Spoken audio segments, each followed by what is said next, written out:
Hey everybody, welcome to a brand new episode of the Silver Canadian. I'm Scotty. Now, I was looking through the world of the internet and I was trying to see what should I be talking about today.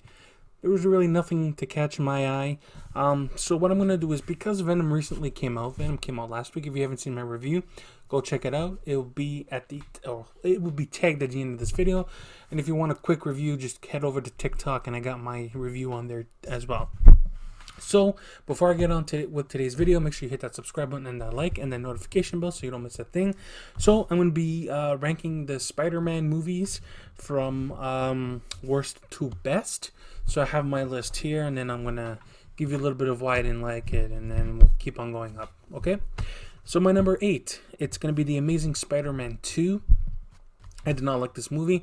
Andrew Garfield is a phenomenal actor. He could have, if he had the right material, he could have done so well with this franchise and continue it on and even join the MCU with his version of Spider-Man.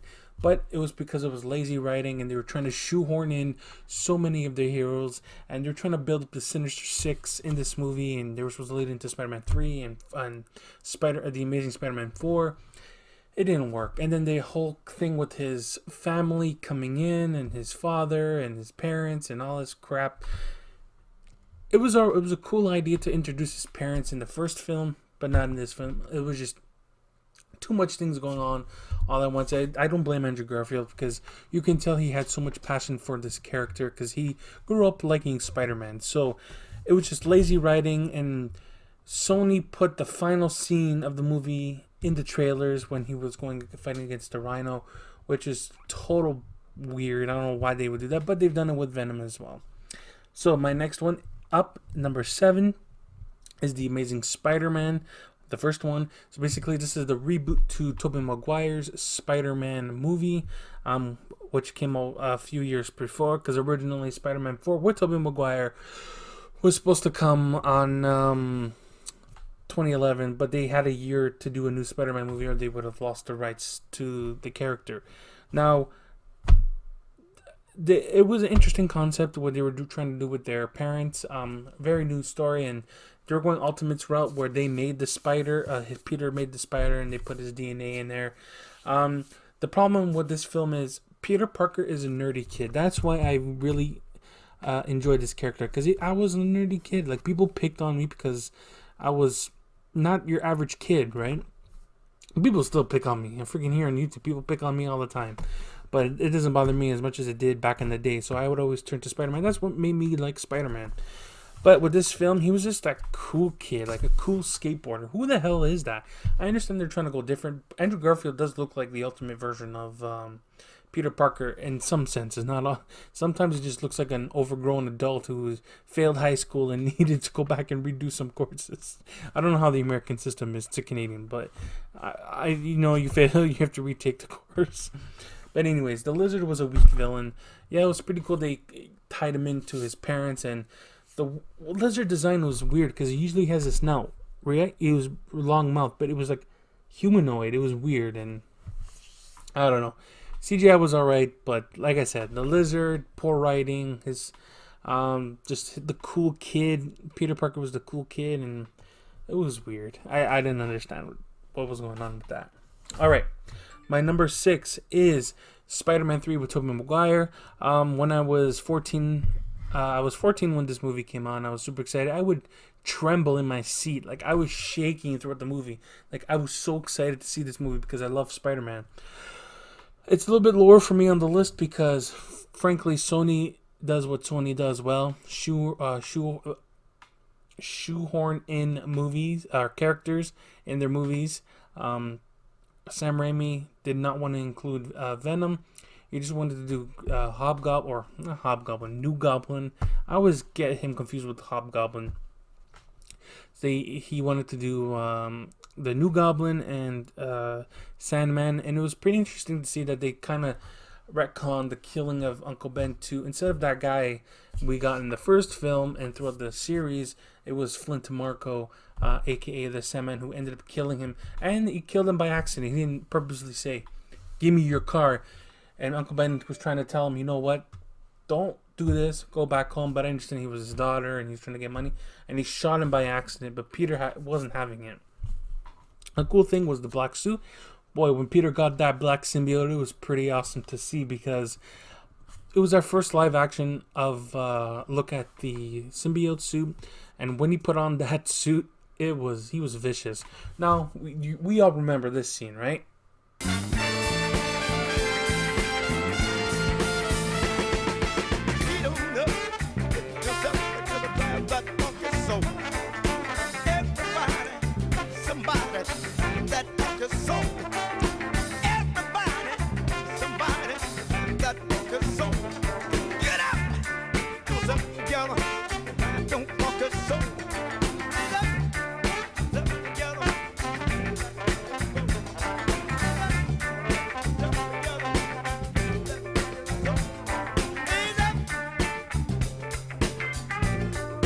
Yeah, the whole famous dancing scene.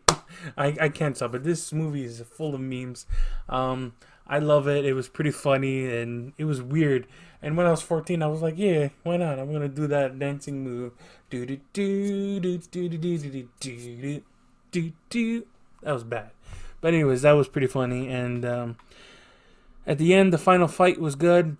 Just Venom was wasted in this film. They could have done so much more. Sam Raimi didn't even want to use Venom. I think he went to save him for another film, which they should have. They should have used him for Spider-Man 4. But, it is what it is. And Spider-Man 3 could have been something. It made the most money out of all of the trilogy. But it could have been something fantastic. My next one on the list is Spider-Man 1. This is obviously the first live-action movie from Sony Pictures and from Marvel. Starring Tobey Maguire, the Green Goblin. Boy, the Green Goblin was scary. Every time when William Dafoe's Green Goblin went into those chambers to transform, it looked like he was having a seizure or a heart attack. Boy, that would scare the living shit out of me. I was only 8 years old or 7. I think I was 6 or 7 when that movie first came out. But boy, I used to get all the toys, all the pillows, all the comforters. I used to get it all. And this film, I already liked Spider-Man from playing the video games and watching the animated cartoon. But this movie put my love for this character even more. Ever since then, I saw Spider-Man in real life. I'm like, oh, I can be Spider-Man. And, he goes through what I go through and all that. So even watching it today is pretty good to see and pretty heartwarming for me to see because I can understand a movie character goes through what I go through. Alright, my next one is one of the latest of the Spider-Man movies. Is Spiderman Homecoming. Very cool idea. Very good that Sony and Disney made a deal to include Tom Holland into the MCU. So, new version of Spider-Man. I love his Spider-Man Homecoming. I wish this movie came out when I was in high school. It's out right now with my sister in high school, and it relates to her more than it does with me. But we never got that before in Spider-Man movies. He's in school because in Spider-Man 1 he graduated high school. The Amazing Spider-Man 2 he graduated high school. So we're not getting in this film. We didn't get no graduation. He's in high school and he has to figure out things on his own. Yeah, he was like babied by Tony Stark giving him a suit and all that kind of stuff. But in this film, he goes against Vulture, which is Adrian Toomes. Obviously, if you don't know that, played by Michael Keaton. Holy shit, his performance was great. There was a lot of twists and turns in this movie, which I loved, and I love John Watts for doing that in the MCU. And it was just him coming of age. It was a coming of age story, like all these other movies, like David Fueller's Day Off and all that, all kind of stuff. So when the Vulture, when they clashed and they fought, it was good. Spider-Man did some stuff that he shouldn't have. When Tony Stark said, hey, don't do this, you could have died and all that. Took his suit away, and he had to learn what it means to have responsibility and to be a hero. We never got any mentions of Uncle Ben in these films, but we did get a mention of Uncle Ben in the MCU's TV show What If, which I should be doing a ranking of what was my least favorite show to my most excited and favorite show so far of the MCU TV shows. So I might be picked on a little bit for my last three, and so I'm going to give you my three. Number 3 is Spider-Man 2 with Tobey Maguire. Holy crapola, I really loved Spider-Man 2. I was 10 years old at the time. My sister was just born when this movie came out. Seeing Dr. Octopus, Alfred Molina, for the first time, I was like, Bro, how the hell did they do this?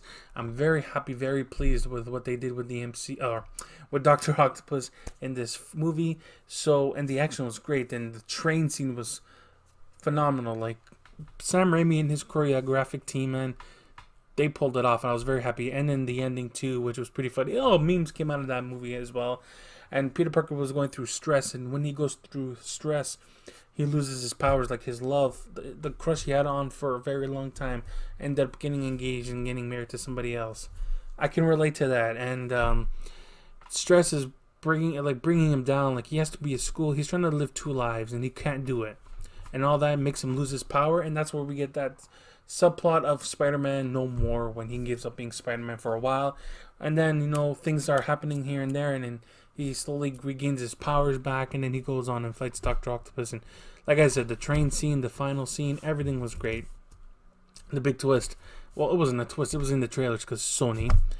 The reveal of Spider-Man to his best friend Harry, and then that brought another conflict with those two, and it was great. And I just, till this day, it's still one of my favorite Spider-Man movies to watch. So I can just put it on, sit there, grab a bag of popcorn, or put it in the microwave, and I have no problems watching that film whatsoever. Now, my next two, so basically my number 2 is Spider-Man Into the Spiderverse. I'm not into animated stuff, but then when I watched Spider-Man Into the Spiderverse, I fell in love with this movie. I never liked Miles Morales. I like Miles Morales now. The way they incorporated the Spider-Verse or the multiverse into this film, and this film also gave hope for Sony to do a live-action version of that movie. So Spider-Man No Way Home should be similar to that, with Tobey Maguire and Andrew Garfield coming back for that as well. Are they in the film? I have no idea, but rumors and all the evidence do suggest that they are in the film, so we're going to see that. So we get a whole bunch of other Spider-Man. We get Spider-Man Noir, Spider-Pig, just to name a few. And it was just, the animation was done very well, very beautifully, and I have no complaints about this movie. Like I said, this goes along with Spider-Man 2. I can put it on with no problem. Watch it, and I'll be very happy with it. What really hooked me on was the animation and the voice acting. Everything was great about this film. I think the second one's coming out next year in 2022, April, I think, or October. I don't know if they deleted it or not. I'm not too sure. But I really like that. My number 1, Spider-Man Far From Home. Not because the ending of this film gave us the biggest cliffhanger in any MCU movie history. Mysterio, Jake Gyllenhaal. I always liked Mysterio. Like Venom, Green Goblin, Dr. Octopus, and Mysterio are like one of my favorites. And Jake Gyllenhaal bringing Mysterio, I'm like, how the hell are they going to do Mysterio with a fishbowl? He never made a fishbowl reference, a joke, but we thought of it. And the illusions that they brought in, and they incorporated into Stark Tech, and how we brought it, because in the comics he's a special effects artist, right? So, and not in this film, he was a BARF, the biographic something augmented, whatever, the thing we saw in Civil War. He incorporated that with his illusions, causing chaos and destruction, and they looked real. But then at the end, Peter was starting to figure things out, and then he had a fight with Mysterio, and then that was the end of it. It was great. And this was the first Spider-Man movie where he was outside of New York, and that was great. He went on vacation because he was a kid. He's a human like all of us. We need to go on vacation too, So he ended up going on vacation, meeting Mysterio, causing problems, and then the post-credit scene obviously revealed his identity. I'm sorry, spoiler alert, you haven't seen this movie. It's already been like 2 years, 3 years. So, and then this is the biggest cliffhanger in the movie history, and now we gotta wait for Spider-Man No Way Home. So yeah, that's my ranking for the Spider-Man movies. You let me know what you think of my list. If you like it, if you don't like it, let me know, and or give me your list of your favorite Spider-Man movies ranked in the comments down below. I can easily read and comment it. I can tell you what I think of that as well, so you let me know. Alright, with that said and done, thank you for watching. Make sure you subscribe, like I said in the beginning of my video, and also follow me on TikTok or at the Civil Canadian. My following is more bigger there, and I do most of my videos there anyways. So I'll see you soon on YouTube. I will see you next week. If you want to watch, like I said, if you want to see more from me, TikTok is the place where to go. And yeah, I'll see you on the next one. Be good.